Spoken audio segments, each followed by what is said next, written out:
News Talk 820 WBAP now on FM at 93.3. Make it a preset, y'all. Well, our number 800-288-WBAP, 800-288-9227. This could have blown up the entire Donald J. Trump trial today. The attorney, the star witness, he's not an attorney. He's a disgraced, disbarred attorney who lied to a judge in federal court, he lied to the Congress. He was sentenced to jail for about 3 years for lying, and in multiple cases. That was brought up ad infinitum today on the stage, I should say on the witness stand, in the defense continuing on their second day to pick apart this supposed star witness, Michael Cohen. For example, under oath last October, Cohen said he lied under oath more than once in front of a federal judge Pauly, who sentenced Cohen to 3 years in prison in 2018 after he pleaded guilty to charges including campaign finance, fraud, and lying to Congress. He also got Cohen to admit on the stand today that he believes he shouldn't have been charged with some of the federal crimes in 2018, including tax evasion related to his investment in New York City taxi medallions, which is how you can be a taxi driver. Okay, here we go. This is a former attorney. He's a current attorney. He's a former deputy U.S. attorney in the Southern District of New York. So he's an expert. Michael Cohen went to him for advice and was considering hiring him back in 2016, 2018, somewhere around there not 2018, for his trial. He was suicidal. Costello said that he met with him. Costello brought a law partner, and Costello said, you have to have something on Trump. If you have something on Trump, if you're telling the truth and you have something on Trump, I can get you out of this case. No jail by the end of this week. Can you believe this? In 2018 or 2017, whatever this was, Costello met with Cohen at the Regency Hotel in New York City with his law partner, with Costello's law partner, and Cohen said he was suicidal, was on the top of the building the day before at the Regency to jump off the building and kill himself, and said, I will do anything, but I will not spend a day in jail. He said, all I need is one thing on Trump. Tell the truth and give me one thing on Trump, and I will get you out of this by Friday. He said, I have nothing on Trump, Costello said. He said this today in multiple Fox News interviews, on Laura Ingram's show, on the morning show with Bill Hemmer and Dana Perino, and that was played on multiple shows on Fox News. Here's just one little piece of what he said. Let's see if we have it yet. There it is. Nope, not yet. Okay, you're still pulling that together, right, Producer Garrett? The Trump trial coverage? Okay. Okay, you have the stuff with the Robert Costello in there? I don't see it. Yeah, that's all right. If you don't have it, you don't have it. We'll get it to you later. Anyway, so they also played audio of Cohen on his podcast saying no, it's the one I mentioned. It's Robert Costello. Just if you don't see it, then that's fine. I'll figure it out later. Sorry, producer's talking to me. So basically, we also have Cohen lying in multiple times. They have audio of him they played today with the podcast last year saying, I want to thank the DA's office. I want to thank fearless Alvin Bragg. I want Trump having his picture taken and Trump having his picture taken and fingerprinted means so much to me, brings so much delight to me. Cohen has a history of lying under oath back in 2017, lied under oath to Congress about a Trump Tower Moscow project and to federal investigators and special counsel Robert Mueller's office.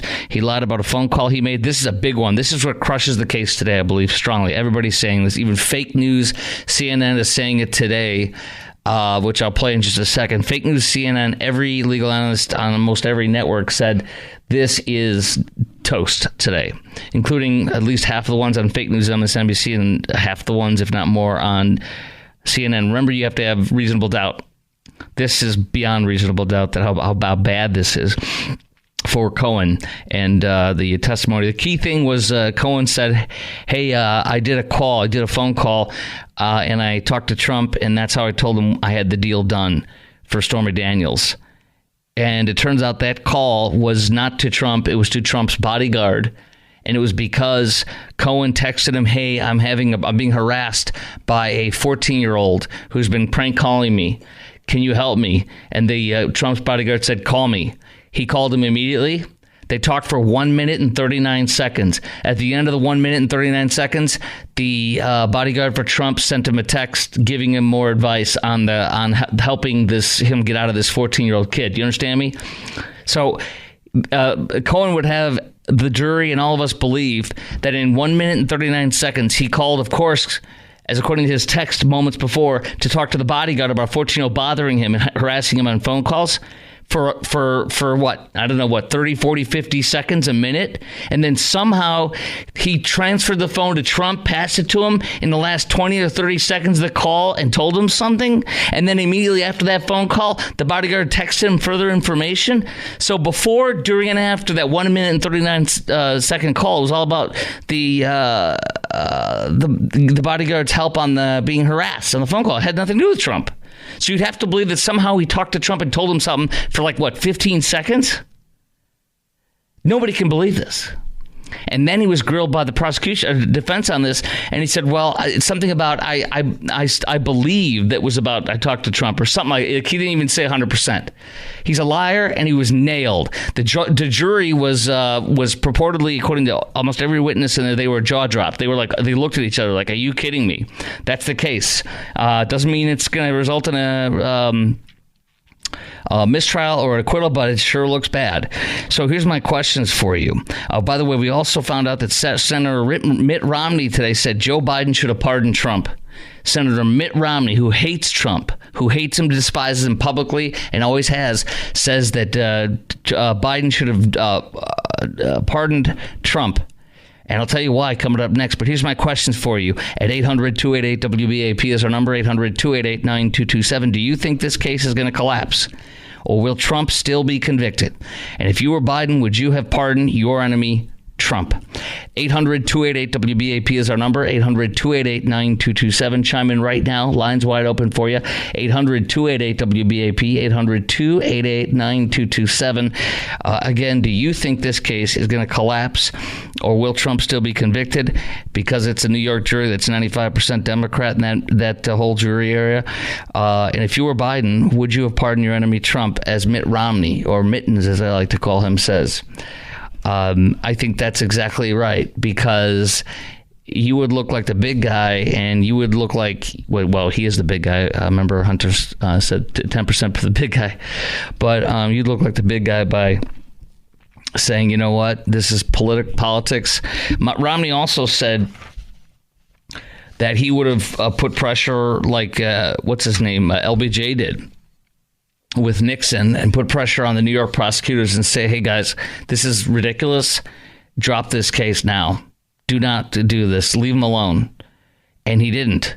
That's why he brags. I see on Wednesdays. Are you available on Wednesdays? You're only available on Wednesdays. When he talked about the debates, he's literally making fun of the man who he put on trial through his connections. It's a joke. It's a disgrace. There is no case, and it's beyond there is no case. And I saw this today, and I don't think Trump diddled Stormy Daniels at all. And you can tell me that, too, if you think he still did, which is not relevant to this case. But nonetheless, I don't think he diddled Stormy Daniels. I think Stormy Daniels has everything to gain for saying they diddled. And number two, I think Cohen, as I've told you for 2 or 3 days now, and some people think it's the opposite, Cohen has everything to gain from getting Trump convicted and making up charges, because it's the only way for the rest of his life he can make money. He'll never make money in business in his life ever again. No business will ever work with him or hire him. He's a serial liar and a federal convict, and he's been disbarred. He'll never work as an attorney in his life. He is done. He will have to work in some kind of a job where he literally makes money doing what average folks do, you and I. And he's terrified of that. All right, 800-288. And by the way, do you think Robert Costello, that attorney I was telling you about, you hear from him in a minute, who has destroyed the testimony today of Cohen, in addition, do you think he should be called to testify? I'm going to tell you why, on behalf of the defense, to say, yeah, I met with him. And he totally contradicted himself. See, he said he had nothing on Trump, said he was suicidal and desperate. So, You can also chime in on what you think about if you were the defense, would you call former U.S. Attorney of the Southern District of New York, I should say Deputy U.S. Attorney Robert Costello, who exposed all these lies today all over the media, and yesterday at Congress he testified saying that too. Would you call him to witness? I'm going to tell you why some brilliant legal minds, at least one, said no. I would not call him, even though his testimony would damn this whole case. I would not call him, and here's why. Stunning. All that's next. We have lines wide open for you at 800-288-WBAP, 800-288-9227. Do you think this case is going to collapse now, or will Trump still be convicted? And if you were Biden, would you have pardoned your enemy, Trump? That's next on the Chris Crock Show. News Talk 820 WBAP, now on FM at 93.3. 800-288-WBAP is our number. News Talk 820 WBAP, now on FM at 93.3. Make it a preset, y'all. 800-288-WBAP is our number, 800-288-9227. Okay, so just devastating trial testimony today. In fact, here's fake news CNN's Ellie Honig, and then we're going to get to Jeffrey in Arlington, plus your take on this. Do you think this case is going to collapse now, or will Trump still be convicted of this biased leftist New York jury from they should say the jury pool is biased leftist. If you were Biden, would you have also pardoned your enemy, Trump? Mitt Romney said it would have made Biden look like the big guy and Trump look like the little guy if he would have done it, and he rebuked him for not doing that, and he also rebuked him for not doing what LBJ did and put pressure on the New York prosecutor and said, drop this case, this is pathetic, it's dumb, and because it's political, and you know it, and I know it. Mittens admitted that as much as he hates Trump to fake news NBC today, that indeed he should have done that, Biden should have done that. And if it's such a crime, then why is Mittens, who hates Trump, saying it should have been done that way, dropped and pardoned? Now, in the meantime, listen to Ellie Honig, a fake news CNN chief legal analyst expert who was on today and said this case is over. I don't think I've ever seen a star cooperating witness get his knees chopped out quite as clearly and dramatically as what just happened with Michael Cohen. I've certainly seen very effective cross-examinations of cooperating witnesses. I've seen aspects of their story cut into and called into question, but this goes to the heart of the allegation here, that phone call on October 24th, and it looks to the jury and to Anderson Cooper and Kara Scannell and Judge George Grasso, who were all in the courthouse, that was a devastating moment. All right. Let's talk to you at 800-288-WBAP, 800-288-9227. Jeffrey in Arlington, you're on 820 AM and now 93.3 FM WBAP. Hey, Jeffrey. Hello. There are two problems here. One, this is a state court. And I don't think Biden, as a federal official, can do any pardon. Correct. Secondly, but he could have pressured him directly, as he's the top Democrat and he's the head of the Democrat Party. There's evidence that he's coordinating. He worked with Bragg's office in D.C. Biden's people did. Biden wants this, and then he went on and said today, "I'll do a debate with you, Trump. You're free on Wednesdays because Biden should have finished. I did this to you." It was me. Right. The second problem is there is no federal crime because none was established. None was established by the federal courts. Right. The Federal Election Commission looked at it. There's no crime. Well, I'm answering your question. There's no crime federally from the Federal Elections Commission. The U.S. Attorney's Office from the Southern District of New York, run by Democrats, looked at it, and there was nothing. And locally, the DA, Cy Vance, looked at it, and now the new DA said, no, there's nothing, until his top prosecutor left, wrote a book attacking him, and then he changed his mind. That was Bragg. Go ahead, sir. Now, this leads to exactly how Trump's team will go, is a question as to whether they'll seek to have the judge specifically say what is the crime so he can defend it, or will they just end the case and say, well, there's nothing here, and have it committed either a direct judgment or then go to the jury. Of course, they may call this guy that was on Robert Costello. Yes, yeah. The attorney who said that Cohen told him desperate, he was looking for a lawyer to defend him in the federal court on this, and he was desperate, and he told this guy when he met with him and his law partner at the Robert Costello at the Regency. I was staying here. I was on the roof. I was going to jump off. And Costello said, I can get you out of all this. Just tell the truth, and tell me what you got on Trump if you have anything. I have nothing on him. He said, if you have something on Trump, I will get you out of here by Friday. And he didn't. He told him that. So he's lying. Trump, this star witness Cohen's lying, and this former deputy U.S. attorney in the Southern District of New York, Robert Costello, who's now a defense attorney, says this publicly today, and he said it yesterday in a testimony in Congress.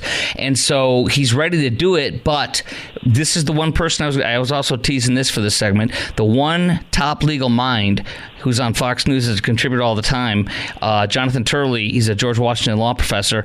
He said today that he would not bring, if I think my defense, and he's been a defense attorney, if I think my defense is solid and I got the case, I'm not going to bring in an additional witness if it might put me in jeopardy. You never know. Isn't that interesting? That's a possibility. But everybody else said they're going to bring him on. They have to, and he said he's ready to do it. But that doesn't mean they're going to. Go ahead, sir. No, that's true. It might be the cherry on the top, but it's up to the defense team as to how they're going to handle it. Is it such a slam dunk that we shouldn't bring anybody in to expose possible? No, it's a slam dunk for you and me. But it's not right. Remember, the jury is. But remember also, you only need one.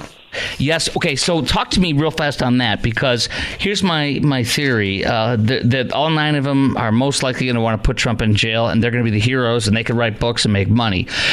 But you might have one person who doesn't like Trump or even hates him, but can't sell out his values and his himself to lie to the world, and committed an innocent man. Well, that's the point. All you need is one to hang. What do you think? What do you think is going to happen on that? I think I think there may be one, and all it takes is one. Either that, or it may just collapse under its own weight. They'll ask for a motion to dismiss tomorrow. But listen, on Monday, that judge to dismiss. Right, he won't. But they're going to ask for it because they should, because it's proper after this new revelation. Well, you need all that to cross your T's and dot your I's when you put it on appeal. Yes, exactly. But the problem is the appeal will not go through until after the election. So then Joe Biden will debate him in June and say, "You're a felon. You're a felon from the case that I created out of nothing, which is not a real case. You're a felon." You're not going to get anybody who's voting for Trump to. No, but everybody who's going to vote for Trump, no matter what, is not enough to win. That's only 46%. That's not enough. No, yeah, but you're forgetting that a plurality of the independents are on Trump's side. They might change. The polls have showed they very well may change, that they would a large chunk of the independents would reconsider their vote if he's convicted of a crime. That's the problem. That's not what I've seen. I've seen a lot of them. It's my job to read all this schnizzle, and I've seen a bunch of them. Well, listen to Mark Levin and listen to Dan Bongino. The great one! You big dummy! Mr. Producer! Okay. Thanks, Brad. All right. Take care. Okay. Chris Crock Show, News Talk 820 WBAP, now on FM. Get off of my phone! Texas, this is huge. This is beyond huge. Texas pardons U.S. Army Sergeant Daniel Perry, who was convicted of murder for shooting a BLM activist with wielding an AK-47, pointing at him. Remember this in the BLM riots in Austin?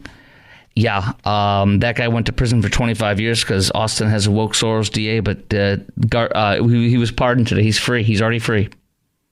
Oh, I can't wait to get into this with you. Next to the Chris Crock Show, News Talk 820 WBAP, now on FM at 93.3. News Talk 820 WBAP, now on FM at 93.3. Make it a preset, y'all. 800-288-WBAP is our number, 800-288-9227.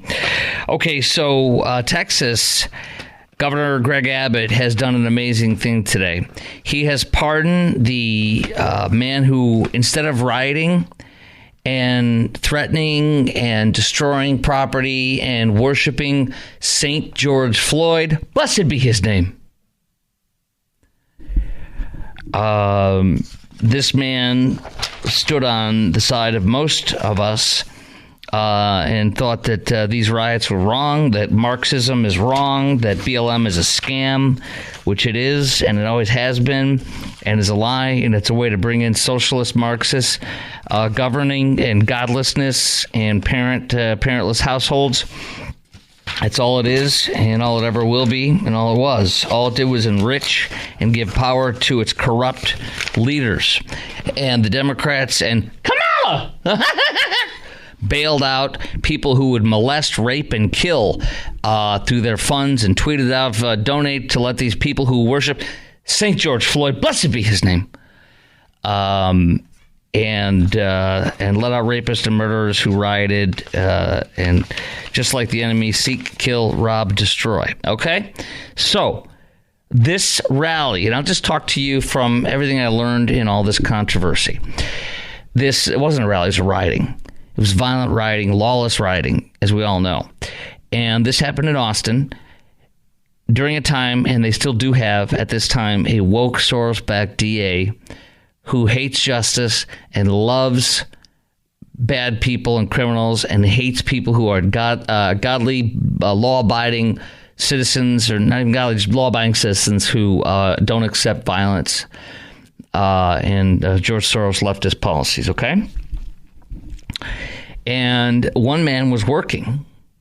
Instead of rioting and destroying, one man was working. This man was driving for Uber. And he was in downtown Austin going to pick somebody up. And the rioters from Black Lives Matter were mad that somebody had the audacity to work, to have a job, to be a productive member of society, and to not worship St. George Floyd. Blessed be his name. And so he was accosted in his car.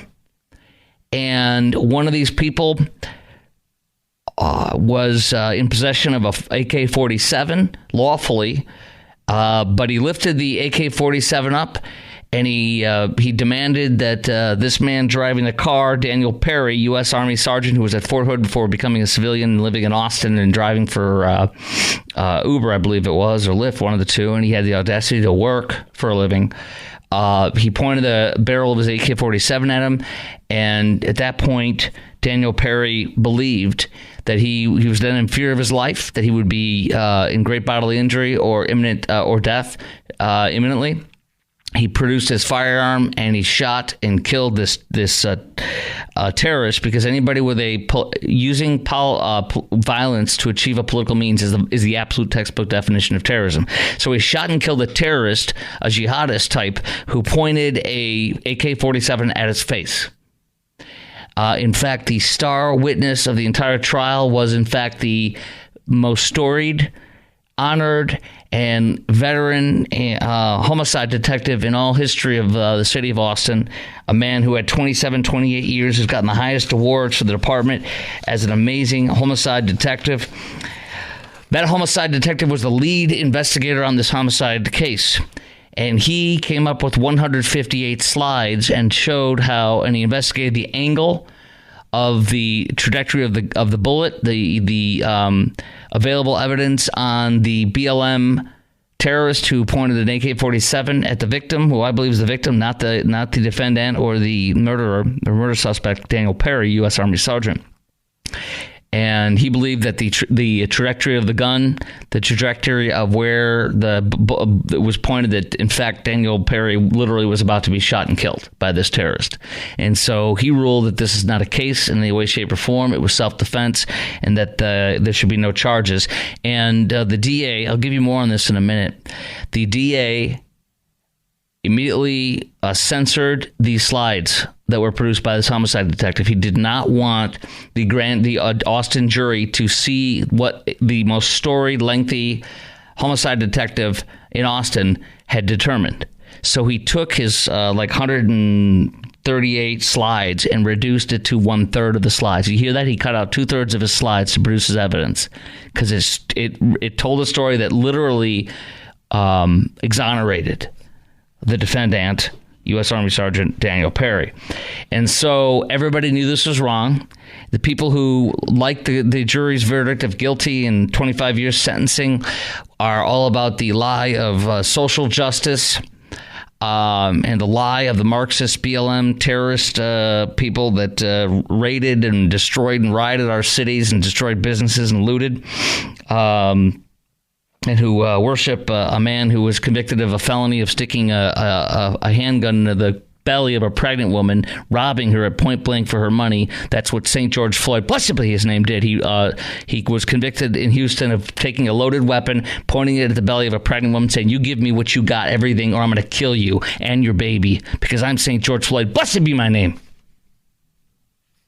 And that's the statue I want in downtown Dallas of St. George Floyd. Blessed be his name. Governor Abbott knew this was wrong. We all knew it was wrong. Governor Abbott said, "I'm charging the the Texas Board of Pardons and Parole to expedite," unheard of for most part, like very rare, I should say, to expedite this case. And I want the Texas Board of Pardons and Parole to investigate this case with due diligence and haste and determine if this case merits a pardon. And they did it with expedition, great expedition. They interviewed multiple witnesses, tons of witnesses. They investigated all the documents, all the evidence, and they unanimously ruled that this man should be free.